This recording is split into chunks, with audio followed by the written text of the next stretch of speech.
I have received relatively few honors or noteworthy distinctions in my life thus far. There is the one-time Guinness record holding world's largest kazoo band, in which I was a decidedly non-featured player. There is the fact that I am standing here before you today, and there is the singular honor I will never forget of having been the very first female altar server at St. Matthew's Catholic Church in Posey County, Indiana.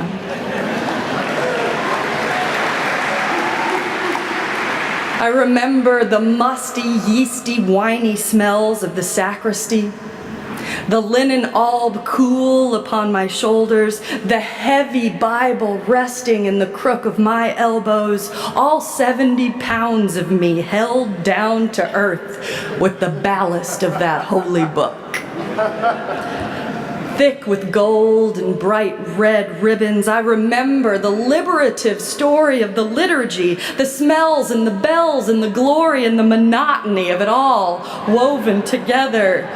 I loved it all. And in time, being properly trained, I was set up on the usual altar server rotation, let's say third Sundays. And I learned that on third Sundays, I would be serving at Mass, not with our regular priest, but with the once-a-month guest priest who filled in when the regular guy was out of town. We will call him Father Bamey. And he and I, we were essentially the B team at St. Matthew's Catholic Church. We were the backup liturgical actors. The new kid, a girl no less, with pink sparkly glasses and a home perm, and the second string priest, who was altogether crankier and more boring than the rather hip regular guy.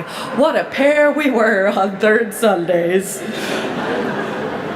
Who can say how the whole thing went in the beginning of that first service, when whichever goddess of church administration set the altar server schedule at St. Matthew's Catholic Church thrust us into contact with one another? I don't remember the beginning of that first Sunday morning service at all, but I remember the end. You see, in the pivotal moment after communion at St. Matthew's, there was this ritual where the priest cleaned the chalice and the paten free from the last holy drops and crumbs of the sacrament. And I was trained that it was my job to pour just a little bit of water from a tiny cut glass pitcher into the chalice, whereupon the priest would swish it around a little bit, drink the water, and wipe the whole thing clean with this little embroidered cloth I would also handily provide, kind of like a waiter at a fancy restaurant. And when we got to that part of the service, I was all set with my little cloth. I was all set with my water. My hands somehow looked more sanctified by holding that little vessel.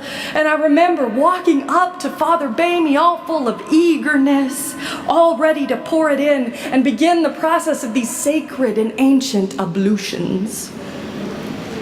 But as my hands rose up to meet him, inexplicably, instead of holding out the cup for me to fill, he raised his hand up too, still holding that chalice and looking me right in the eye. He raised his hands high, high above my head, so I reached higher with that little jug of water. And then he reached higher with the cup, and I went up on my tippy toes with that water, and he raised that cup so high that victory on my part would have required me to go back to the sacristy, locate a trampoline, jump with all my might, and slam dunk that holy water in the chalice, which I'm pretty sure I would have done if I'd have thought of it. From my perspective, surely I was doing it wrong.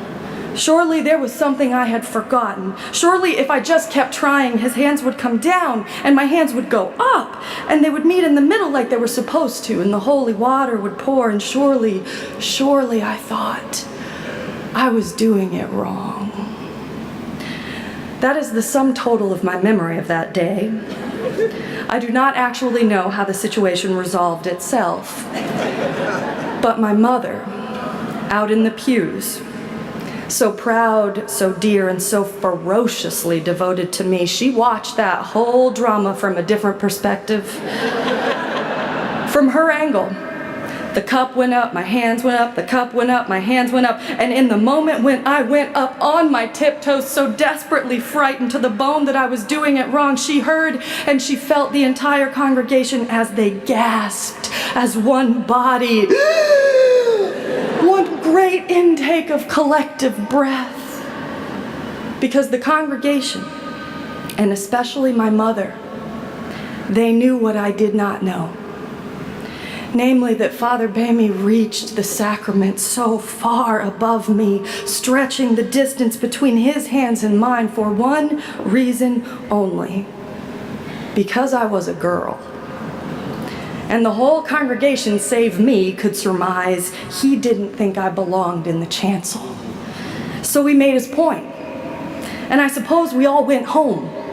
Mom incensed, me just confused.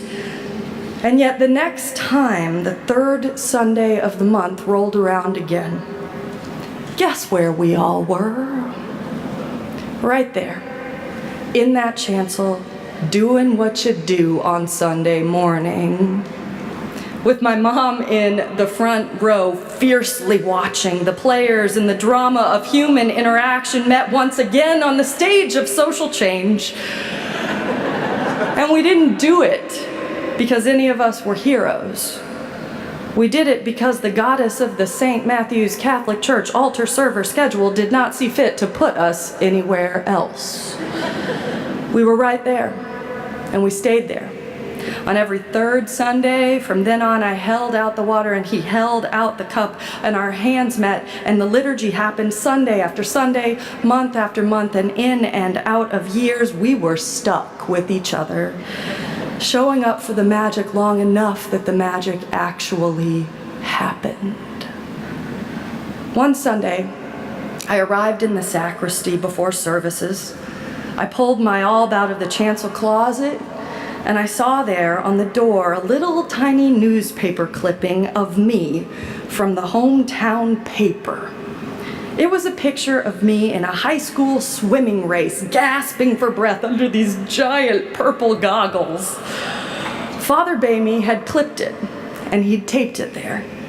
In the same minute handwriting he used to label the little drawers of oil and whatnots in the sacristy, underneath that clipping, in his black pen, he had written one line. "Our Nancy," it said. He even underlined the "our" part, "our Nancy." And after that, whenever I had some modest or nerdy triumph, which only a small town paper reports on, attending the National Convention of Students of Classical Languages, perhaps because I was cool,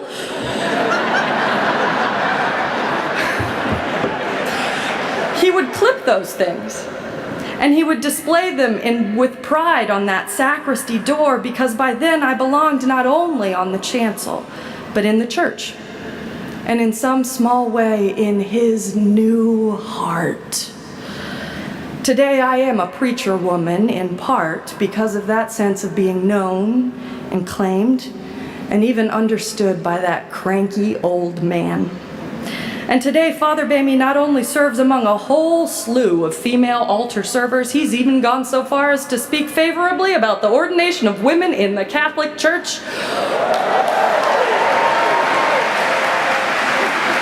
We have come a long way, baby. And again, I say that this meeting of hands and this sea change of possibility, it was realized not because we were the heroes of our own story, nor because we earned the grace of our encounter, but because we were stuck with each other. I was not what Father Bamy was looking for on the third Sunday of every month, and he was not what I was looking for in a priest. Neither of us particularly got what we wanted from the goddess who masterminded the altar server schedule. And as it turned out, not getting what we wanted. Being stuck with one another so long that understanding might arise in the very friction of our difference, not getting what we wanted was the only thing that made change possible for any of us.